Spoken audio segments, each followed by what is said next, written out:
Voilà, donc un pote m'a demandé de travailler un peu sur les bouts de harnais rétractables pour la wing.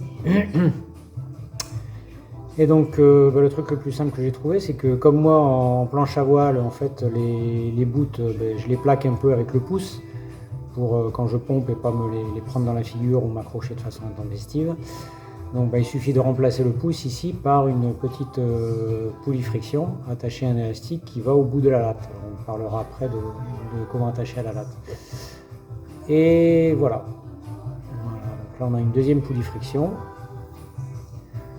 On a un petit nœud en 8, ce qui est plus facile à desserrer si jamais on veut régler le mou différemment. Et voilà. On remarquera au passage que les poulies ne prennent aucune force, uniquement la force de l'élastique. Voilà. Donc là, ce sont des poulies qui tiennent 100 kg, je les ai testées, 120 kg même. Et donc voilà, là on est directement sur des cabestans. On peut régler la longueur ici ou éventuellement mettre une poulie coinceuse qui sera à ce moment-là probablement sur la main avant. Donc ça peut être gênant, sauf à retourner le système et à envoyer l'élastique vers le point d'attache de la lige par exemple.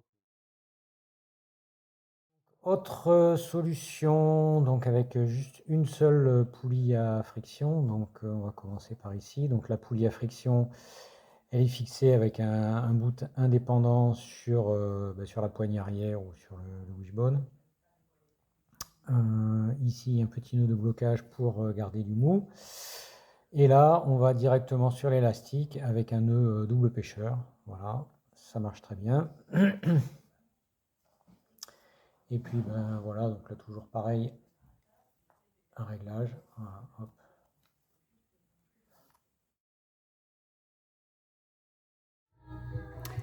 Voilà, donc une autre solution très compacte, puisque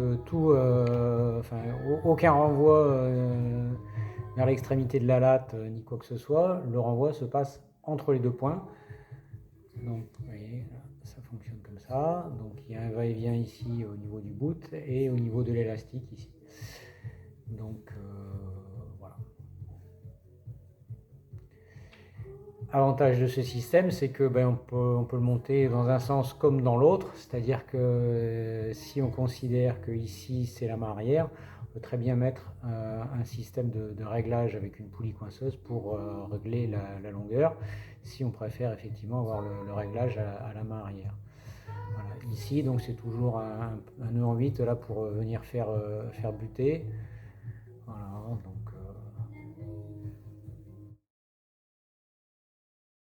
donc on a un bout rouge donc qui est le bout où on va s'accrocher. Voilà. Et la poulie de réglage est donc à l'extrémité de ce bout. Et on a également, on voit un bout jaune, donc qui est pour reprendre le mou et ne pas s'accrocher la tête lors des manœuvres. Donc le bout jaune, lui, donc il fait un aller-retour là. Et voilà.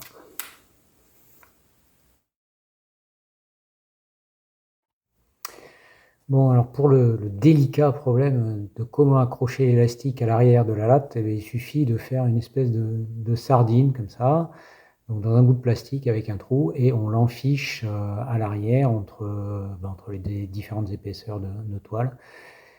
Et voilà, voilà, donc ça, vous trouverez certainement des chutes de plastique que ça vous évitera de mettre à la poubelle. Voilà, ça sera du recyclage direct. Éventuellement, vous pouvez tailler ça dans un vieux démonte-pneus que vous n'utilisez plus. Allez!